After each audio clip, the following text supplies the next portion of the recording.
welcome to FinTech 21 Forum. I'm here with Damir, who's the CEO of Basiq. Damir, you had a wonderful session today about open finance. Can you tell me a little bit more, for a beginner, what open finance is? Okay, so open finance is the ability for consumers, provides consumers the ability to share their data with any fintech or other app that they actually wish to. Mm-hmm. And what would be the benefits for a user to share their data in that way?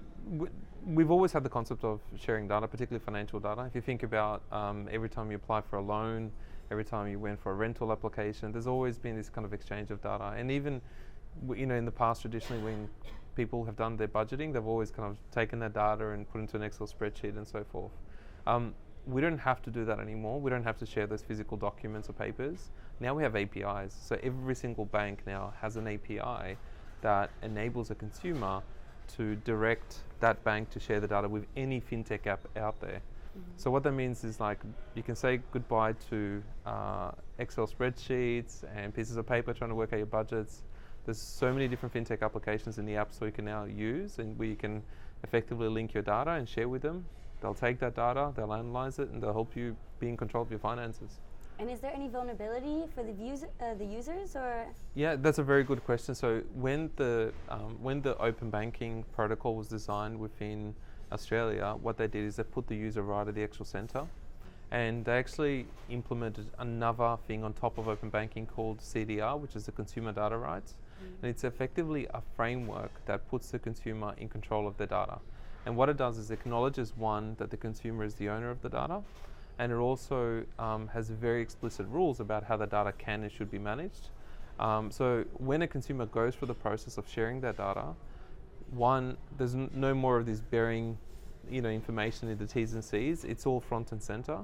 So the consumer is asked and informed about who the data is going to be shared with, what data the fintech application needs access to, for how long they'll have access to the data, and what is the business purposes for what it'll be used for.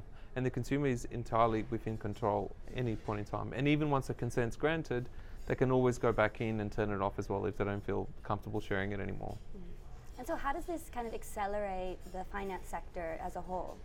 Yeah, so it's huge. Like, to be able to answer that, you need to look at how it's been prior. So in the past, all the data was held within the bank. So, you'd have your key card, your credit card or whatever, and you'd only see that data when you logged into your bank. So what that means is we were pretty much kind of succumb to whatever the bank provided us. So, and if the bank gave you a bit of a poor experience, then that's it. That was the only way that you could engage with your finances. With open banking, now all of a sudden you have infinite amount of choice about how you want to engage with your finances. Mm. If you have a problem around budgeting, you can download any budgeting application and they'll ask you to link and share your banking data, and they'll analyze it for you. They'll tell you how you can save and how you can achieve your goals. If you're looking to apply for credit, you can pick not just from your bank, but from anybody out there. They'll ask you to share your data. They'll use that data to do an assessment and make a decision, and so forth. So really, in the end, the consumer wins, and they have all this extra control and all these extra options as well in terms of how they engage with this very important and vital resource called money. Mm-hmm. That's just wonderful. And so where do you think in the next 10 years, will Australia be ahead in open banking or compared to other countries? So that's a very good question. So we've other countries have taken a much more reserved approach towards open banking, where they've effectively just said, hey, we're going to force the banks to open up an APIs and we might do some payments around it, and it stops and starts there. And even we see that in Europe with PSD2.